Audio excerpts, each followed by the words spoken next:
Hi, my name's Phil. I like talking about politics, and in this video I'll be going over my main thoughts regarding today's Prime Minister's questions, where it was actually the Deputy's questions, as Rishi Sunak is out of the country making us look ridiculous on the world stage again. So this was the first run out for his shiny new Deputy, Oliver Dowden, who seems to exist purely, as far as I can tell, in order to make his useless boss appear to be a towering intellect by comparison. It was not a good performance. At one point, he managed to confuse his own party for the SNP. But first, if you'd like to be notified of daily news and politics, please subscribe to the channel. So, yeah, I'm going to have to say this was not a vintage PMQs by any measure.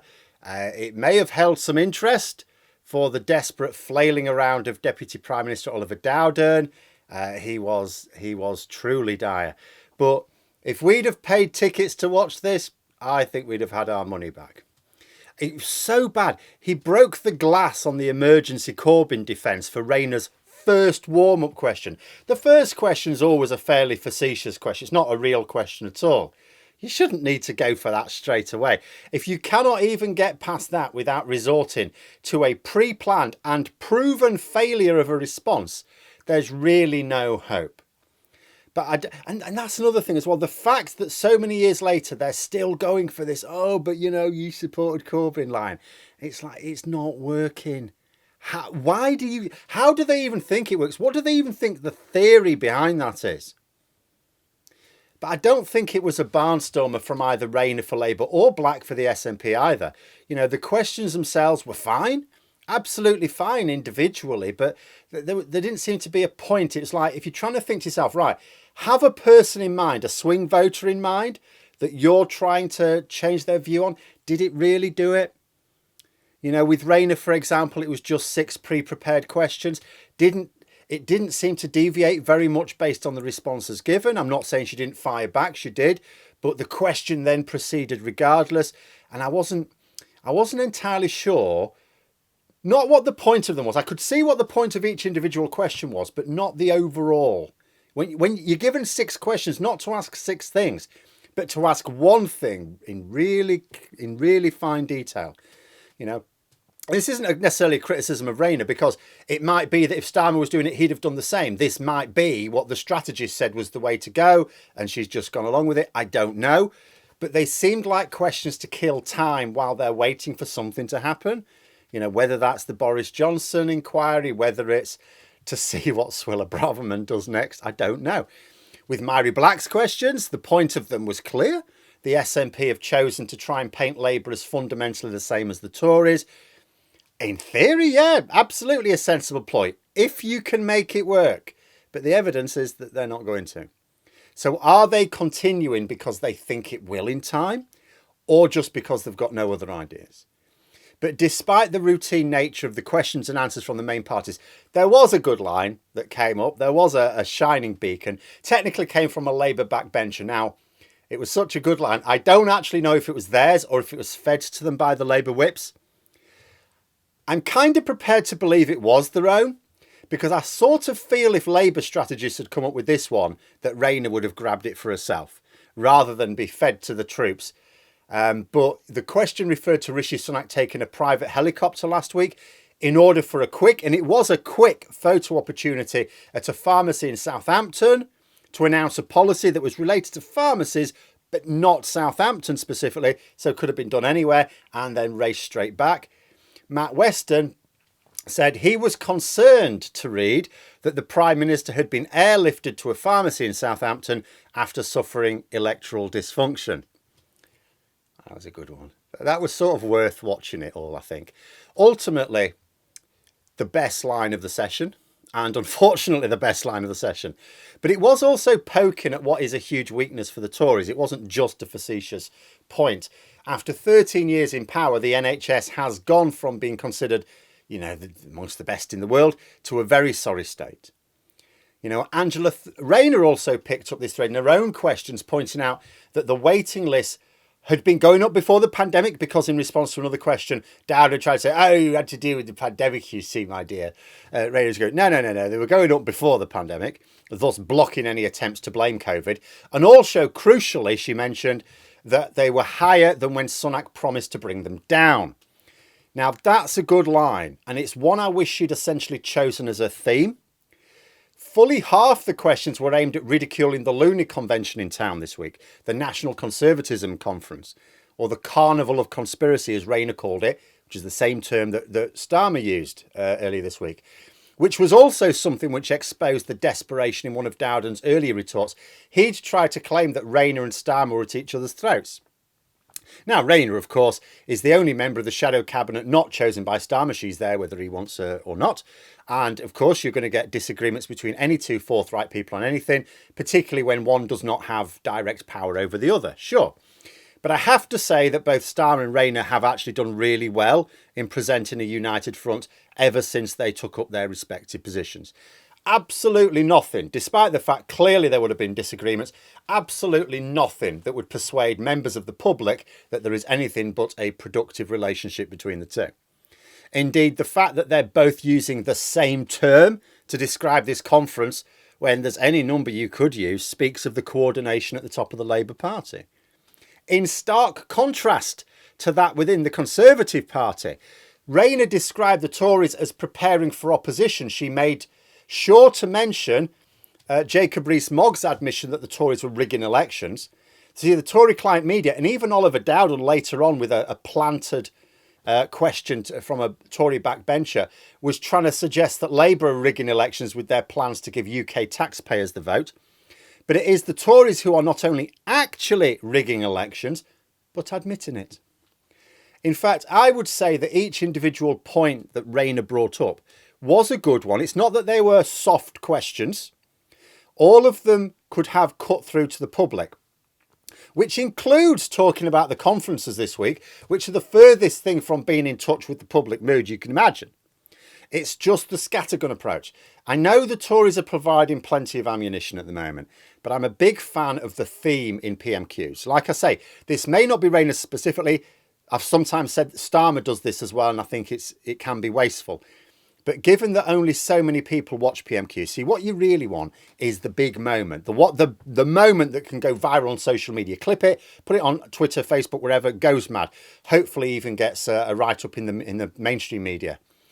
And you're more likely to get that by badgering the Prime Minister, or in this case, the hapless deputy, on a single point until they crack. For example, when Rayner said that Sunak might not care about waiting lists as he has a private GP, and asked when we can expect waiting lists to come down, Dowden didn't answer the question. Of course he didn't. Of course not.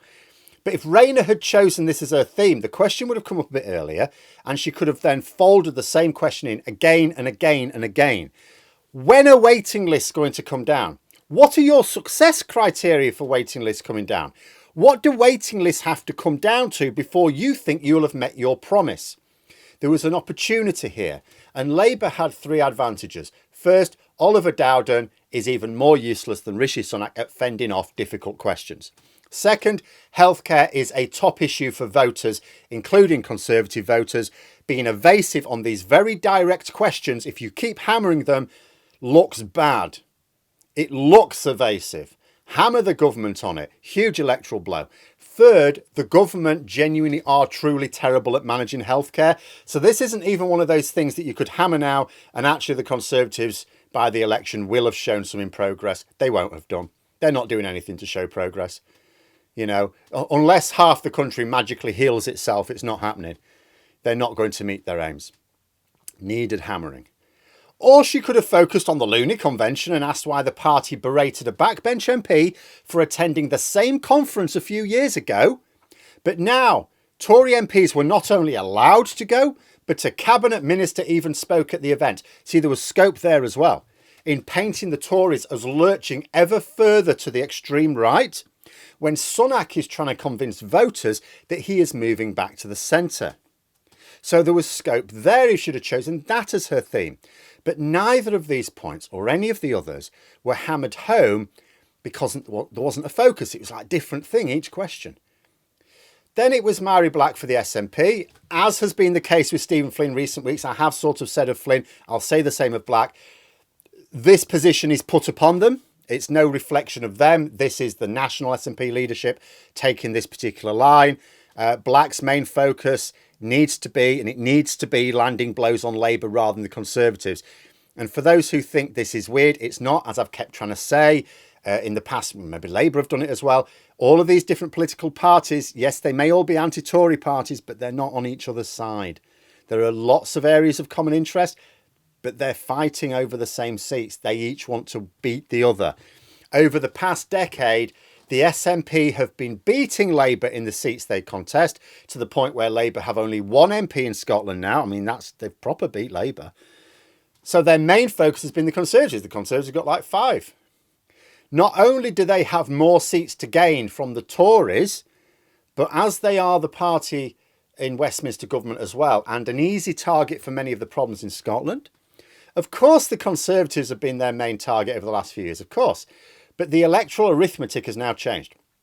Not only have Labour been regaining credibility, and therefore the SNP now have to sort of refight Labour, but the SNP themselves were thrown into chaos by the resignation of Nicola Sturgeon and what followed.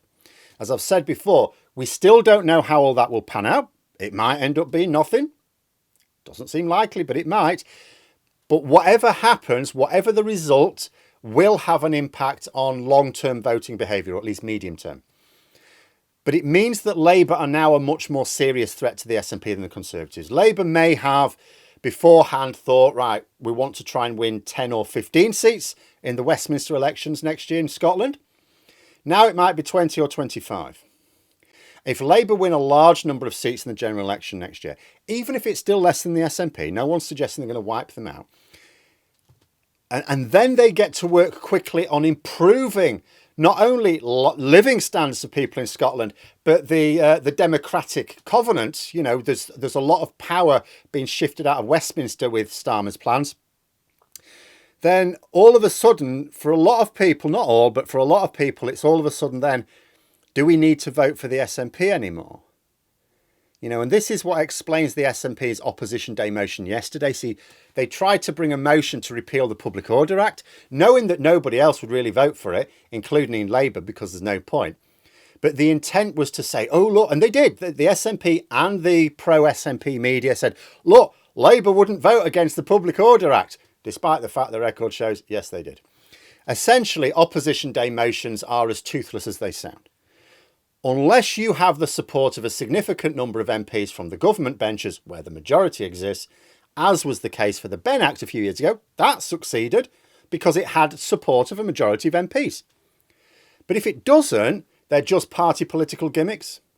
And the party that uses them, and they all use it, by the way, all of them, the party that uses it does it in order to sort of hoodwink voters. Oh, look, they didn't vote for this, that means they're against it. But these motions do nothing without support on both sides of the House. They're thrown out at a time, usually in the evening, when like they've got better things to do than to stay hours later in Parliament to vote on something that's got no chance of succeeding. And it was in the same vein that Black began by asking why Dowden was ignoring the downsides of Brexit. She said, you know, when the predictable response came back that the SNP, oh, you should be focusing on what's going on in Scotland. You seem to be making a bit of a mess. So then she said, the only thing more deluded than Dowden's defence of Brexit is Labour's support for it. She said that even Farage had said that Brexit has failed, so why can't the Deputy Prime Minister? At which point, Dowden seemed to forget which party he was in. I think he said something trade deals. And then I think he said that the SNP have been in power for 13 years. Like, no, mate. That's the Conservatives. That's your power. That's your party that's been in power for 13 years. The SNP have been in power for 15. Still, easily confused is Dowden. He later on repeated the already debunked claim that crime is 50% lower than when the Tories took over, to a backbench question. No, it's higher.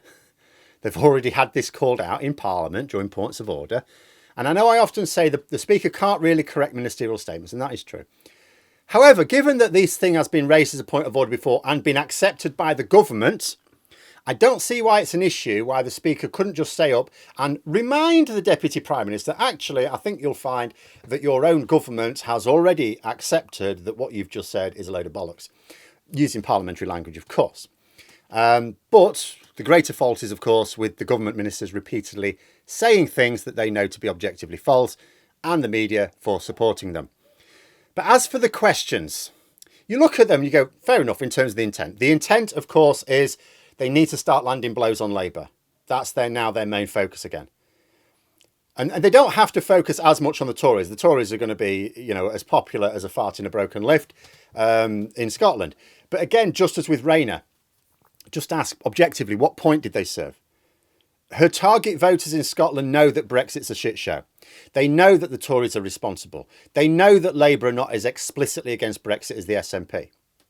But the polls comparing Labour and the Conservatives in Scotland are night and day. People don't think they're the same at all.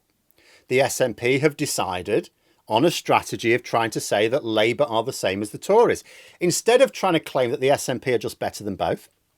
Now, it's not only me that's expressed scepticism about this line, because being honest, what did she do, what did she say, or what did she reveal to get a target voter thinking differently that they didn't already know?